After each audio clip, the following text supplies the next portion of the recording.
Well guys, tonight we're going to work on a project and it's the Lionel Polar Express train. So we have this train, it's only maybe 4 years old and it's a battery operated train. And here it is. And I take the batteries out of it every year after Christmas. So I put batteries in it, take 6C batteries, and it would drive, but it had no sound. So I said to myself, well, maybe the batteries are kind of dead and they're not powerful enough to make sound. So what did I do? I went out and I bought new batteries. I put them in there, had the same result. So it wasn't the batteries. So I did a little Googling and found other people with the same problem. And it turns out that there's an internal speaker in the train that goes bad. And that's what we're going to fix, is the speaker. So I hope you enjoy this video and hope you learn something. I'm going to show you the right way to fix the speaker. Other videos show you hacks to make it work, but they're not really fixing it. All right, so here's the train. I've already taken it apart before I started to make this video. And basically there's 8 screws that go along the bottom of the train that hold the top on there. And what you'll find is that in the front here is this little speaker that plays the sound. And the way that this train works is that it has a switch on the top. When you turn it in the on position, it's supposed to make a noise. It just beeps. It goes beep, beep, beep, beep, something like that. And then you got a remote control that will play some music and stuff. It'll say, "Welcome to the Polar Express, all aboard," or something like that. But basically, I took the battery pack out before I took it apart. And you'll see on the front, there's 2, areas here that make the connection to these springs. So if I just lay this battery on here and hold it up against those springs and turn the train on, it should work, But let me turn this thing on. I'm going to hit the button like we're going to play music. And you'll see there's nothing. All right, let me try this. We're going to take the batteries, touch them up against there. Now, I noticed that a light came on in the front of the train, so I know that I got connection. You see, I press the middle of the speaker, and it starts playing the sound. I let go of it and it stops. I'll hit the remote.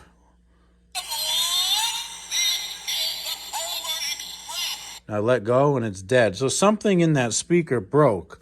Whether there's something in there that's glued to it, that the glue goes bad over time, that could be the case. But that's the problem. So there's nothing wrong with the batteries or anything. It's working. But what these other videos show is like this one video that has a lot of views. You can see there's a hole down here under the speaker. The guy takes a ball of electrical tape, rolls up a ball, shoves it in this hole so it's pressing up against the center of the speaker, and that makes it play. Well, that's just some crazy hack to make a ball of tape, right? Another video is a little more scientific. The guy measured down how deep that hole is, and he said it's 1.25 inches. And he took a little wooden dowel and just cut a little peg that's 1.25 inches long so that it went from the bottom of the hole, and then it came up and pressed on the speaker. And he put a little tape on the top of it so it hits the speaker, right? So I said to myself, how much could a speaker cost? You got to be able to find a speaker somewhere. So I went on Google and I Googled Polar Express train speaker. And if you buy a Lionel speaker, they're like $25, which I thought was pretty ridiculous. So what I did is I measured the speaker and I used my digital caliper. I put it in millimeters because I figure it's Chinese. It's got to be millimeters, right? And it's 32 millimeters diameter. So let's just check this out. So I know a little bit about speakers from my younger days when I played in bands. And we used to make speakers and stuff. But if you look at the back of the speaker, it says right on there, 8 ohm, 1 watt. So I measured the diameter here which again is 32 millimeters. I typed that into Amazon and I found a 4-pack of speakers that are 32 millimeters, 8 ohm, 1 watt, and it costs $6.99 to get 4 of these things. So I can screw this up 3 times before it works and still be okay. And it's still cheaper than that $20 one. So what I did is I tested the speaker already off camera. I just held the wires against the back of the original speaker and it worked. But they give you these really thin, chintzy wires on there. This one has some beefier wires. So what my plan was to heat up the solder on here and unsolder the original speaker and solder in the new China speaker, and we should be good. So it's been a while since I soldered anything, but I do have my little soldering station here. So I'm actually going to plug this in and we'll get this fired up, and we'll see if we can get this thing going. Let's see, we'll turn that on. I'll just wait a minute for it to heat up for us here. But I should be able to heat this up and just pull that wire right out of there. This thing is cool, this soldering station, by the way. It heats up pretty quick, as you can see there. Let's see, it's up to 310 already. I think it's going to 360 or something like that. Let's see what we get here. Okay, let me see. I got a little twist in my cord.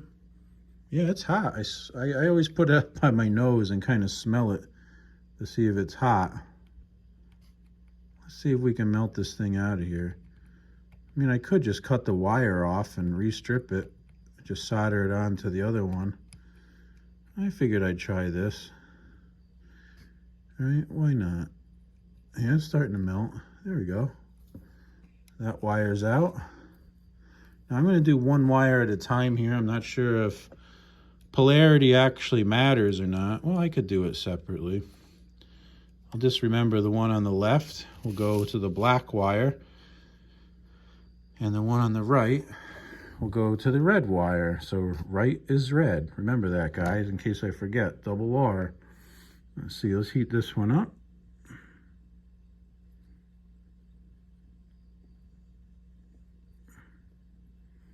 There we go.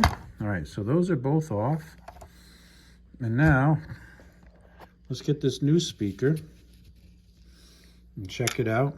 Again, it's got these GIMP little wires on there from the factory. I want to get those GIMP wires the heck out of there because they suck. Let's see. Where is this wire actually going to? I think it's going to right here. Let's see.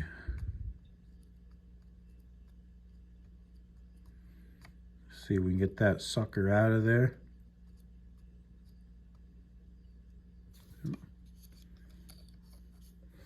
I saw it drop. I should be using my other hand to take it out of there. All right, let me see. I got you guys up on a tripod now. This is really a two-handed operation. You want to heat the solder and just hold the wire with your other hand and pull it out when it gets hot. There you go. That easy, right? Now we got this wiring harness over here, and we're going to take this speaker and we're going to try to solder these wires. Now you got to be careful with this speaker because there's a magnet in it, and this stupid thing like sticks to everything in the world. But let's see if we can get these old wires soldered onto this new speaker. It's a little bit tricky to do, but the plan here is to heat up this glob of solder that's on the back of it and just poke that old wire into it. If I can do this without the speaker falling. It's kind of a challenge to keep it in place, to be honest with you. Well, there we go. I got it. Let's see. All right, so let me heat this up. Hopefully you can see what I'm doing here. Heat that up.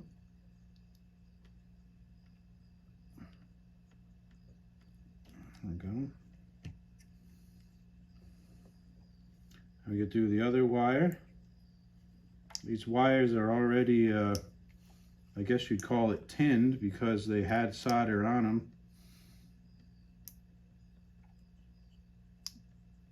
So that does make it a little easier to deal with. All right, so I got them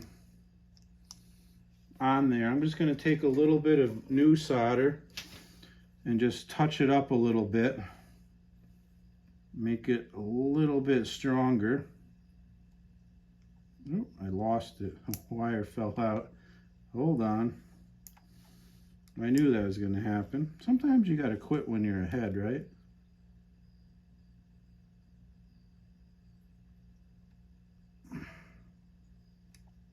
Well, it should be pretty good, I think. Yeah, I think that looks good. I'm just going to go with it. So, let's see what happens now if I put the batteries back up here.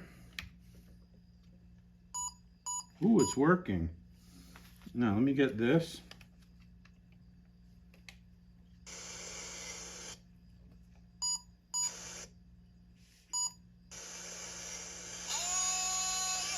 Yeah.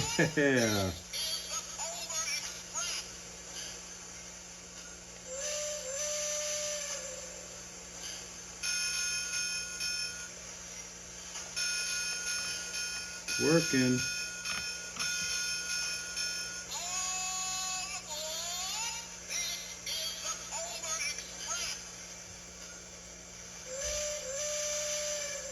That's how you fix a speaker, guys.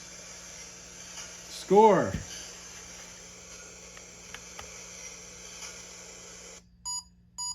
Pretty cool, huh? All right, so let me unhook my battery now and turn off my soldering iron.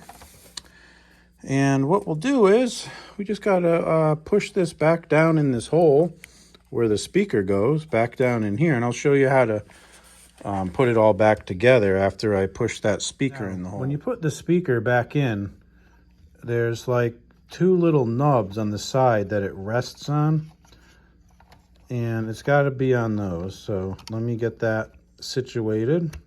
So it's kind of just sitting there. And then this cover goes over the speaker, and you got to route the wires so they go through this little notch on the side there. So that's got to go on there and screw down into here. So let me get that thing on there, and then we can put it back together. All right, so I got the speaker back under the cover. I'm just going to test it and make sure it works. Yep, still works. All right, now I can continue to put the rest of the train back together. And again, when I put it together, I got to be very careful that these wires don't come back here, that they're all out of the way of this area and in front of it, so they don't get crushed when the top goes on. Now, when you put it together, you're going to have to take these pistons here and push them back into the pistons up here. Actually, they go down here. But basically, I just got to push this down over the plastic, push these back in, and put the screws in, and we should be good. Now, what I found is it's easier to put this together when it's laying on its back. And these piston rods here got to have this rectangular part go over this thing, and then this rod goes into the cylinder.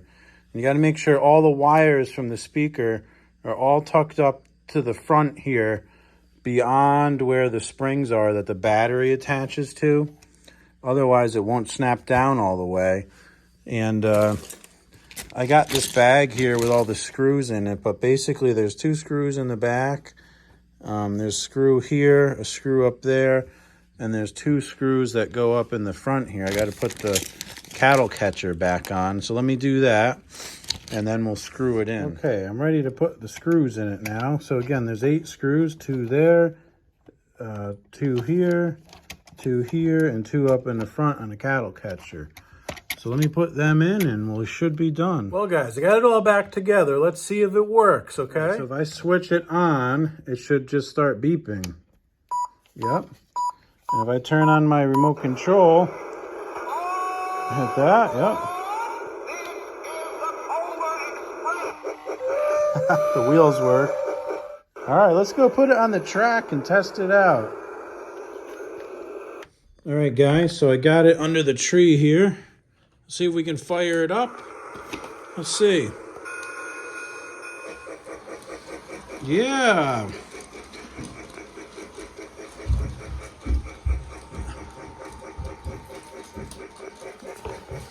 Here we go.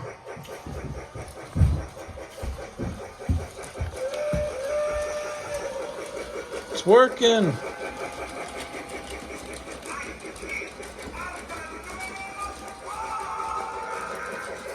Woohoo!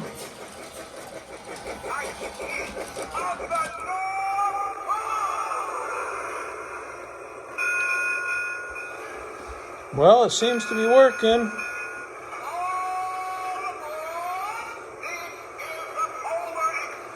I think I got the tender backwards. I'll have to fix that. Well, that's about it for the plastic Lionel train. I wish we had a real Lionel train under the tree, but we don't. And go backwards. There we go.